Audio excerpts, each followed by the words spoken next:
This isn't related to tonight's film, but I just want to offer my congratulations to Patricia Arquette for her Best Actress win a few weeks ago at the Oscars. She really is a beautiful and talented actress. And if you're watching, Patricia, just don't let it go to your head, please. Remember the Freddy snake?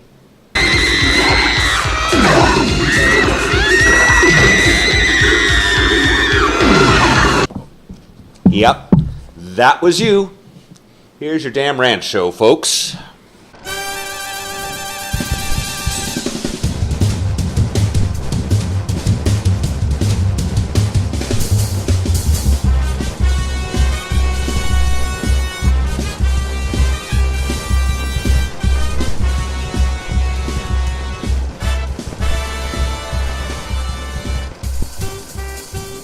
Greetings and welcome to Adam's Film Rants, the YouTube equivalent to finding out your college-age daughter is dating Steve Buscemi. I am E. Adam Thomas, and tonight we're looking at the first of two back-to-back Quentin Tarantino films, his 1992 directorial debut, Reservoir Dogs, starring Tim Roth, Harvey Keitel, Steve Buscemi, Chris Penn, Michael Madsen, Lawrence Tierney, Kirk Baltz, Eddie Bunker, and of course Quentin Tarantino himself. Considered a heist movie, this film is unique because, for one thing, you never actually see the heist itself. Roth plays Mr. Orange, in reality an undercover cop who is sent to infiltrate career criminal Joe Cabot's ring and ultimately bust his ass, along with all his various cohorts. But shit goes down twisted when Mr. Blonde, played by Madsen, goes apeshit and slaughters half a dozen people during the heist, bringing the cops down on them full force. Mr. Orange gets shot while boosting a car with Mr. White, who is played beautifully by Harvey Keitel, and pretty much spends the entire rest of the film bleeding to death. One could say that pretty much everyone spends the entire film screaming at each other and doubting one another's loyalty, but that's a massive oversimplification.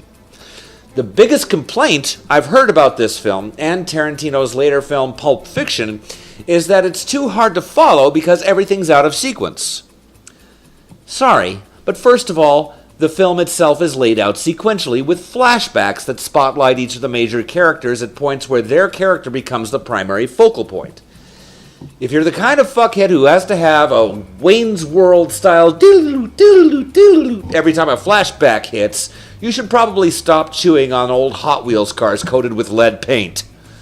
One of the things I'm really sick of is how directors like Tarantino, David Lynch, hell, even Kevin Smith, keep getting shit from viewers about their weird choices in editing and shooting their films.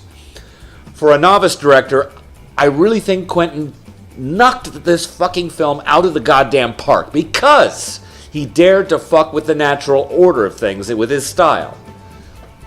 The man's got an amazing brain in his fucking head. Yeah, I know I'm saying fuck a lot more than usual, but fuck it. This fucking film has 272 fucking instances of the word fuck, so I don't want to fucking hear about it, okay? Where was I? Oh yeah, Tarantino brains.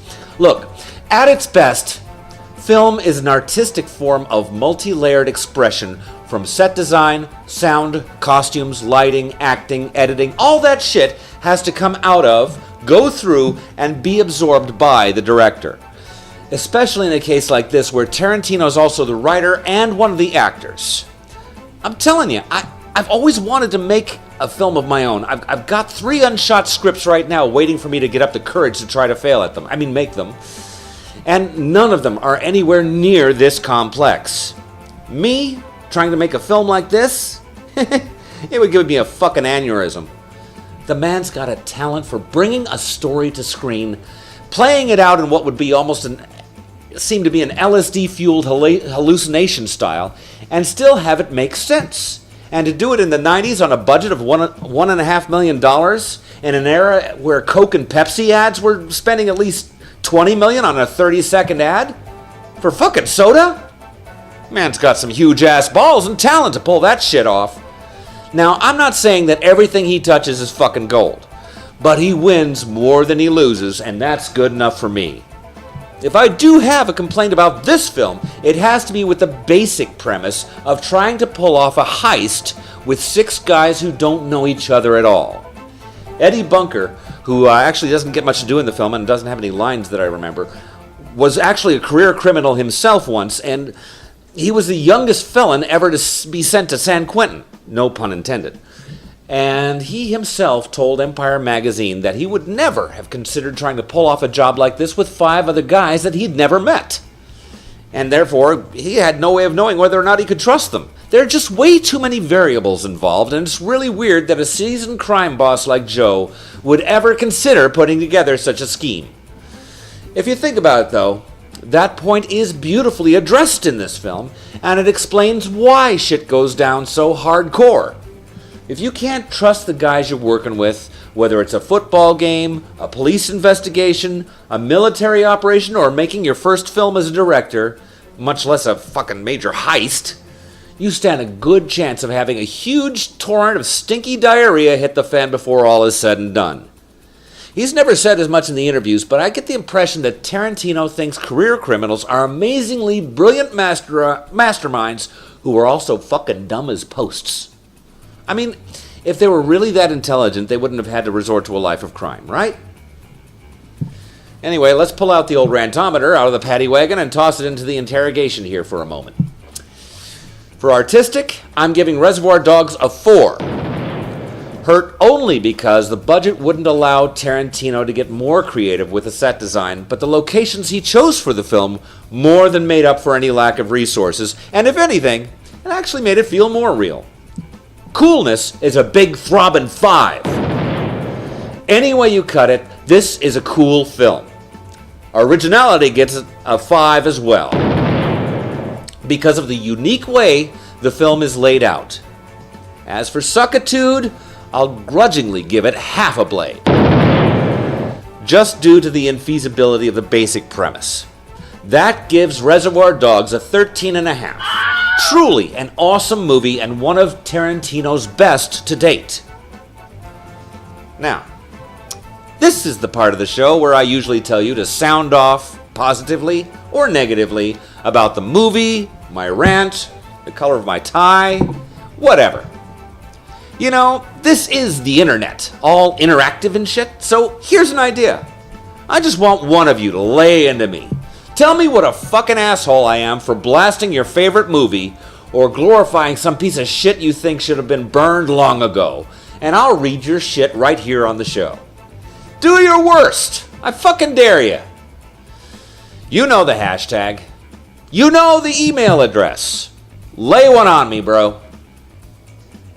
Next week, we'll look at another Tarantino flick, Pulp Fiction, starring Bruce Willis, John Travolta, and, hey, a chick, Uma Thurman. Now, if you'll excuse me, I gotta go get that fucking cop out of my trunk. Be cool.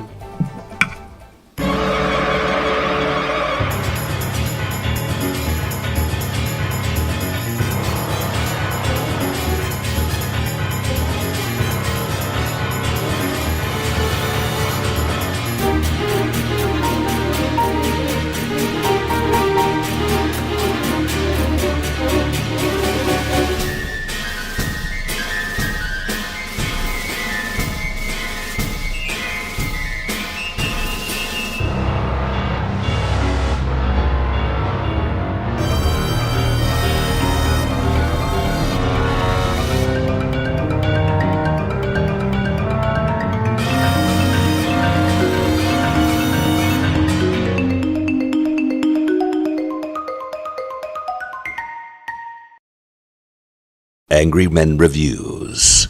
Many fucks said, no fucks given. Are you gonna bark all day, little doggy? Or are you gonna bite?